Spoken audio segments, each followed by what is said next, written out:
نحمده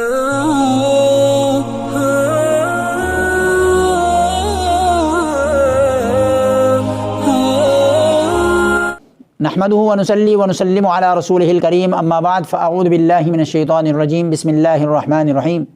محترم ناظرین و سامعین، آج کی اس ویڈیو میں غسل کی سنتوں کا بیان ہے، اور اس سے پہلی جو ویڈیو ہم نے بنائی اس ویڈیو میں غسل کے فرائض کو ذکر کر دیا تھا۔ غسل کے فرائض اور اس کی سنتوں میں فرق یہ ہے کہ فرائض جو ہم نے پچھلی ویڈیو میں بیان کی ہے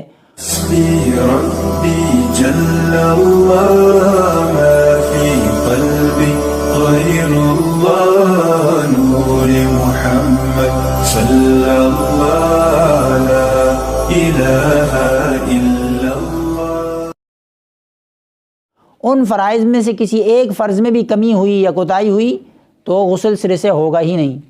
اور آج کی اس ویڈیو میں غسل کی سنتوں کا بیان ہے کہ اگر ان سنتوں میں اگر کوئی کمی رہ جاتی ہے تو اللہ تبارک و تعالیٰ کی طرف سے جو اجر و ثواب ملنا تھا، جو ڈھیر و ثواب رب تعالیٰ دینا چاہتا ہے، اس ثواب میں کمی آ جائے گی، لیکن غسل ہو جائے گا۔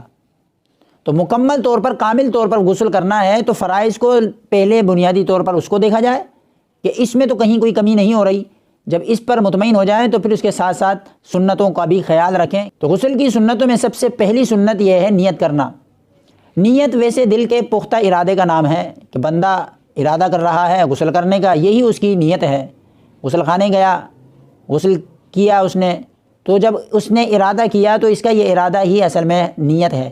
لیکن اگر زبان سے اگر کہہ لیا جائے تو یہ مستحب ہے، اس پر اجر و ثواب بھی ملتا ہے کہ اللہ یہ میں غسل مسنون کر رہا ہوں یا غسل جنابت کر رہا ہوں، یہ الفاظ کہہ لے تو یہ مستحب ہے۔ پھر اس نیت کے بعد بندے کو یہ چاہیے سنتوں کا خیال رکھتے ہوئے کہ دونوں ہاتھ جو ہے گٹوں تک دھوئے، یعنی یہ پہنچوں تک دونوں ہاتھوں کا دھونا یہ سنت میں سے ہے۔ پھر اس کے بعد استنجے کی جگہ کو دھو لے، چاہے نجاست لگی ہو یا نہ لگی ہو۔ پھر استنجے کی جگہ کے بعد پورے جسم پر دیکھے کہ جہاں کہیں بھی اگر نجاست لگی ہے یا گمان ہے تو اس جگہ کو اچھی طرح دھو لے اور صاف کر لے۔ جب یہ مرحلہ مکمل ہوا کہ پہلے نیت کی، اس کے بعد دونوں ہاتھ دھو لیے اور اس کے بعد استنجے کی جگہ کو اچھی طرح دھو لیا، چاہے نجاست لگی ہے یا نہ لگی ہے، اور پھر پورے جسم پر دیکھتے ہوئے کہ کہیں نجاست اگر لگی ہو تو اس کو صاف کر لے۔ تو جب یہ مرحلہ مکمل ہوا تو اس کے بعد نماز کی طرح جس طرح وضو کرتے ہیں اس طرح وضو کر لے، اور خیال رکھیں کہ غسل کرتے وقت قبلے کی جانب رخ نہ ہو، یہ سنت میں سے ہے۔ پھر اس کے بعد پورے بدن پر پانی کو مل لے، جس طرح تیل بندہ اپنے جسم پر ملتا ہے اس طرح پانی کو پورے جسم پر مل لے، اور خاص طور پر سردی میں کہ اپنے جسم پر اچھی طرح ہاتھ مل لے پانی کا تر کر کے۔ پھر اس کے بعد اپنے دائیں جانب کندھے پر پانی بہائے 3 مرتبہ، اسی طرح 3 مرتبہ بائیں کندھے پر پانی ڈالے۔ پھر اس کے بعد اپنے پورے جسم پر اچھی طرح پانی کو بہا دے۔ اور دوران غسل کسی سے کلام نہ کرنا یہ بھی سنت ہے، یعنی جب آپ غسل کر رہے ہیں تو کسی سے بات نہ کریں، گفتگو نہ کریں، اور نہ اس جگہ پر کوئی دعا پڑھے۔ اور پھر اس کے نہانے کے بعد اگر اپنے جسم کو کسی کپڑے سے مل لے یا صاف کر لے تو اس میں کوئی حرج نہیں ہے۔